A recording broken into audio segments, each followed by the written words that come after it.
जय जय श्री हितहारी।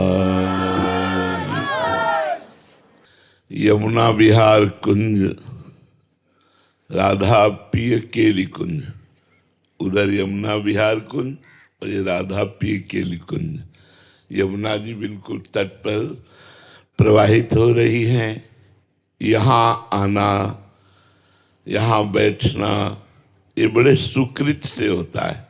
सुकृत माने पुण्य। बिना भगवान की कृपा के, बिना किशोरी जी की कृपा के ये मिलन, यहाँ बैठकर भगवत चर्चा सुनना ये संभव हो ही नहीं सकता। श्री राधिका कृपा बिनु सबके मनन अगम्य। श्री जी कृपा न करे तो इस क्षेत्र में प्रवेश न हो, वृंदावन में मन के द्वारा भी आप चिंतन न कर पावे।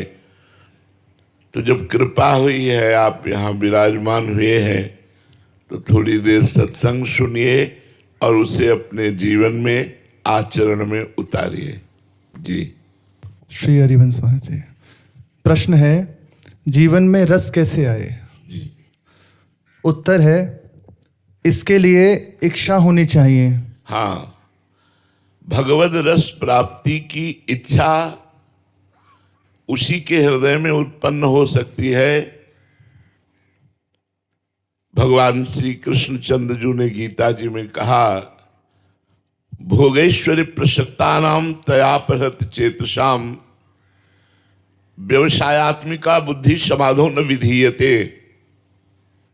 जिसने अपने चित्त को भोगों के चिंतन में और इंद्रियों को भोगों में फंसा दिया है,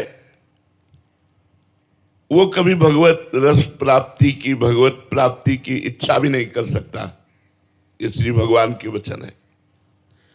हमारी 5 ज्ञानेंद्रियां शब्द, स्पर्श, रूप, रस, गंध, इनका भोग करने के लिए हर समय प्रयत्नशील रहती हैं और मन इनका मुखिया वो संसार के चिंतन में ही सुख मानता है। तो कैसे भगवत रस आवे?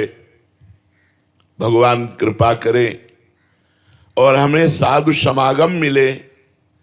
संत समागम में हमारे को ये जब पता चले कि मनुष्य जीवन का लक्ष्य भोग ही भोगना नहीं है, भगवत प्राप्ति करना है। जब तक आप भगवान का नाम जप नहीं करेंगे, भगवान की लीला कथा नहीं सुनेंगे, भगवान का नाम कीर्तन नहीं करेंगे, घर में ठाकुर सेवा नहीं विराजमान करेंगे, तब तक अशुभ, अमंगल, दुख, चिंता, शोक, भय ये आपको पीड़ित करती रहेगी। भगवद रस की आकांक्षा हो जाना ये तो बहुत बड़ी बात है। भगवद रस, मैं कब प्रभु को देखूं, मैं कब प्रभु का नाम लेकर के रोते हुए उनको पुकारूं, मैं कब प्रभु के प्रेम में विकल होकर के रात दिवस का पता ना रहे और उन्हीं के चिंतन में डूबा रहूं, यह है भगवत रस। इसकी आकांक्षा संत समागम से प्रकट होती है। इसलिए गोस्वामी तुलसीदास जी ने कहा, शुद्धदाराधन लक्ष्मी पापियों के घर होए और संत समागम हरि कथा तुलसी दुर्लभ दोए। दुर्लभ क्या है? संतों का मिलना। और फिर दुर्लभ क्या है? उनके उपदेश सुनना और उपदेश को अपने आचरण में उतार लेने से भगवत रस की आकांक्षा उत्पन्न हो जाती है। तो हम भगवत रस चाहें, पर चाहें कैसे? हम तो अभी माया के विविध प्रकार के भोग रस में अपने मन को लगाए हुए हैं, इसलिए हमारा मन भगवत रस के लिए लालायित नहीं होता। नहीं, जिस समय भगवत रस के लिए लालसा प्रकट हो जाती है तो ब्रह्मादिक के भोग सब विष सम लागत ताहि, नारायण ब्रजचंद की लगन लगी है जाहि। जिसे भगवत रस की लगन लग जाती है उसे ब्रह्मा के भी भोग विष के समान लगते हैं। मृत्यु लोक के मलिन भोगों की तो बात जाने दो।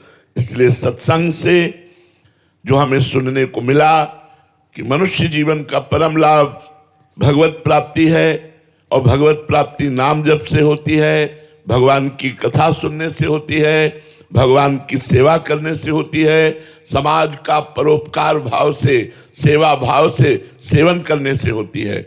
इन बातों को अपने जीवन में उतारिए, परोपकार कीजिए, रोज नियम से नाम जप कीजिए, ठाकुर जी को बिना अर्पित किए कुछ खाइए पिए नहीं।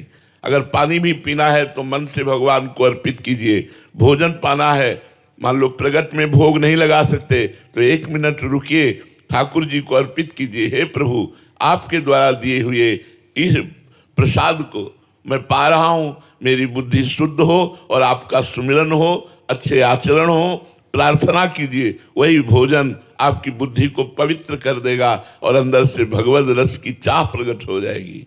जी, अगला प्रश्न है, साधन की दृष्टि से आपस में मेलजोल कितना बढ़ाना चाहिए? बिल्कुल नहीं। साधना में जब हम भगवत मार्ग में चलते हैं तो हमारा जहां इष्ट मिले, मन मिले, वही मेलजोल उतना ही बढ़ाना चाहिए जितना भजन तक रहे। व्यवहार में ना उतरने पावे, संसारिकता ना आने पावे, संसारिक संबंध ना होने पावे, हमारा भाव गलत ना होने पावे, क्योंकि संग का रंग चढ़ता है। इसलिए साधक को चाहिए कि इष्ट मिले और मन मिले, मिले भजन रस रीति। जब हमारी भजन की रीति और हमारा इष्ट मिलता हो, ऐसे संतों से, साधकों से, लोगों से हम मिलें, भगवत चर्चा करें, भगवत भाव में रहें। जहां मिलने से भगवान का विस्मरण होता हो, वो माया है, चाहे कोई भी हो। ज्यादा संग करने से जिसका हम संग करते हैं उसका रंग चढ़ जाता है। इसलिए जित संग दोषा अध्यात्म नित्या। अध्यात्म में स्थित जो पुरुष है उस पर किसी का रंग नहीं चढ़ता, लेकिन नए साधक को चाहिए वो ऐसा संग करे जिससे भगवान की स्मृति बढ़े, भगवान के भजन बढ़े, हमारे अंदर अच्छे आचरण आवे। अगर बुरे आचरण आने लगे संग से, वो कुसंग हो गया, तो ज्यादा संग नहीं करना चाहिए। संग करे तो भगवान के प्रेमी जनों से संग करे, चाहे वो गृहस्थ हो चाहे विरक्त हो। ऐसे लोगों का संग न करे जो हरि विमुख हो, जो गंदे आचरण वाले हों।